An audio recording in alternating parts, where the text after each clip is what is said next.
Imagine a darkness so absolute it feels heavy, pressing down directly against your chest. You lift your hand right in front of your eyes and you see absolutely nothing. Suddenly, you hear a heavy, deliberate snap of a branch just 10 feet away. Your heart rate spikes, your breathing freezes, but you are completely blind. For most of human history, the setting of the sun wasn't a time to relax. It was the terrifying moment when humans lost ownership of the world. Long before we banished the night with modern electricity, pitch black meant an immediate life or death crisis. To understand this terror, we have to look at our biology. Unlike wolves or big cats, human eyes are completely useless in low light. We lack a tapetum lucidum, the mirror-like layer that makes animal eyes glow in the dark. So, when night fell, our ancestors were plunged into total vulnerability. Millions of years ago, before we could control fire, night meant one thing: retreat. Early hominins would climb high into the trees, clinging to branches for dear life. You would tie yourself to a limb with vines,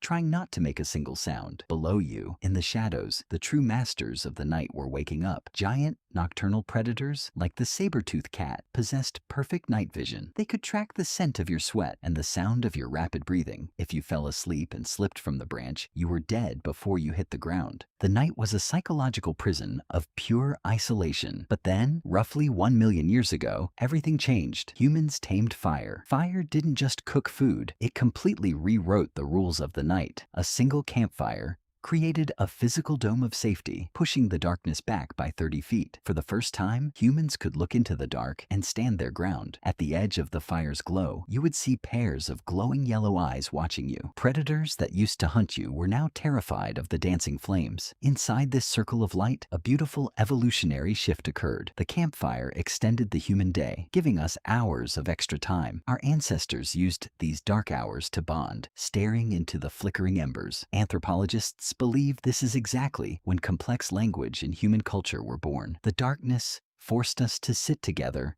and talk. But humans didn't just use fire to hide from the dark. We used it to conquer the deepest darkness on Earth. Around 40,000 years ago, we invented the world's first portable lights. We hollowed out stones, filled them with animal fat, and used moss as a wick. Armed with these primitive lamps, our ancestors did something incredibly brave. They walked directly into deep, pitch-black underground caves, places where the sun had never shone since the dawn of the planet. Hundreds of meters beneath the Earth, surrounded by absolute silence, they worked. By the flickering, smoky light of fat lamps, they painted masterworks on the stone walls. They turned the most terrifying spaces into sacred sanctuaries of art. They proved that human curiosity was stronger than the fear of the dark. The dark also altered how our brains slept. Without artificial light, humans naturally slept in 2 distinct shifts. You would sleep for 4 hours, wake up at midnight to tend the fire and talk, then sleep for another 4 hours. This broken sleep cycle kept the group alert against any midnight dangers. Today, we live in a world where the night never truly arrives. We flip a switch, scroll on glowing screens, and flood our streets with light. But tonight, when you turn off your bedroom light and stare into the dark, and you feel that tiny, sudden chill of unease, remember that your brain is just echoing the ancient code of survival.